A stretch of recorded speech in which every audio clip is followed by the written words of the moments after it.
preferred source of omega-3s? Flax seeds, a tablespoon of ground flax seeds a day, or you can do preformed, a long chain omega-3s by taking 250 milligrams of a pollutant-free DHA from algae source. So the most important and the most valuable fatty acid is omega-3 fatty acids. Omega-3s are heart healthy, they're anti-inflammatory, they're anti-Alzheimer's, because they contribute to neuronal structure and function. And it has been shown that when you are omega-3 deficient, you get multiple diseases, including cardiovascular disease and depression. And omega-3s are very sparse in our diet. We don't get enough.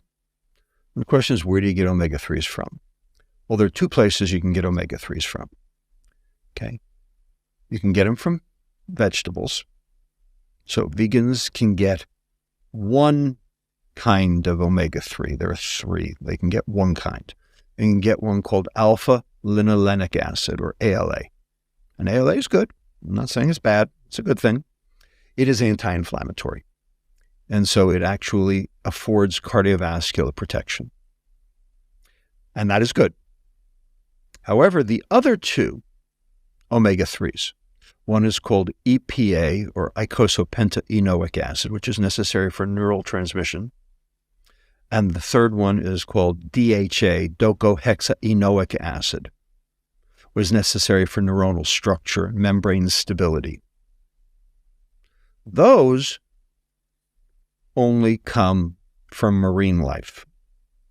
They only come from fish. Now, do the fish make omega-3s? No.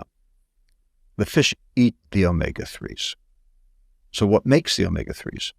Algae. Algae make the omega-3s. The fish eat the algae. We eat the fish. We are getting our omega-3s third hand. Now, vegans don't eat fish. So the question is, how are vegans going to get the EPA and the DHA?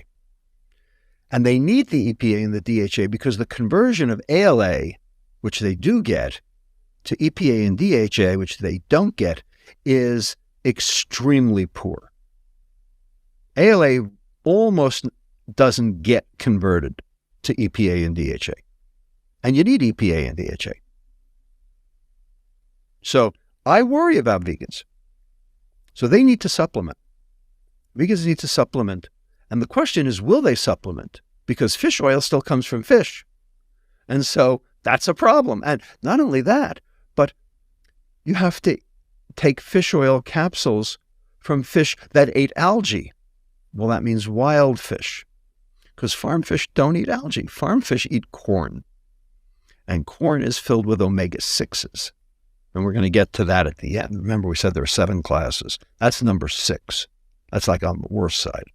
All right? So omega-3s are super important. They contribute to mitochondria, they contribute to neuronal membrane stability, they contribute to suppression of inflammation, cardiovascular stability. There are a whole host of things that omega-3s do for you that are positive, that are in your best interest in terms of health. And we don't get enough. Number 2, monounsaturated fatty acids. Oleic acid, found in olive oil.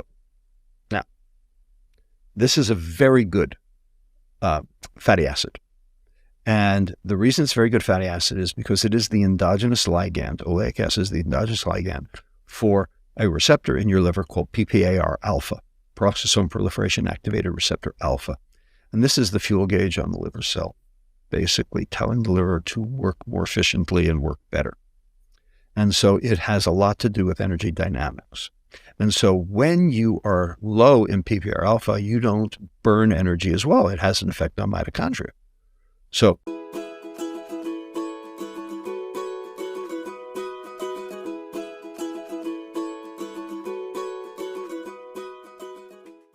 algal oil. Okay, I know a lot about algal oil. Okay, we have researched it in part for this big study we did in Kuwait, which I'm sure we will get to. Algal oil is DHA. Algal oil is DHA. And DHA is important for neuronal structure. No question, no argument. So If you're not getting your DHA from anywhere, then algal oil is a way to get DHA. But algal oil is not a source of EPA. Now, EPA is necessary for neurotransmission. The EPA is the thing that makes fish oil smell like fish. DHA is pretty clean. So it's easy to add DHA to stuff. It's easy to add algal oil to stuff. But EPA is another story because EPA carries that fishy smell along with it. So if you are grinding up salmon livers to get EPA and DHA, you'll get both. Okay, but if you're going to just take the algae and basically develop this clean, colorless, tasteless, odorless algal oil that you basically can add to food, they've had to remove the EPA for that reason. So, in fact, algal oil provides an important source of DHA, but it is not a significant source of EPA for that reason. So that remains a problem. The best place, by the way, for tryptophan and methionine is fish.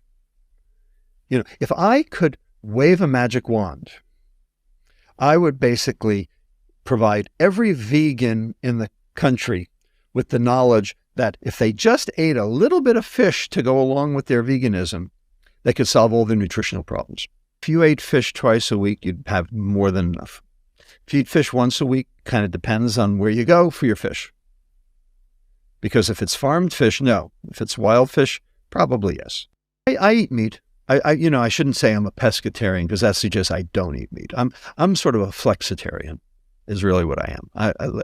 Let me be honest. I love fish. I eat fish as often as I can, but I do eat meat. You might see me barbecuing. No question. I consider myself a flexitarian more than a pescatarian.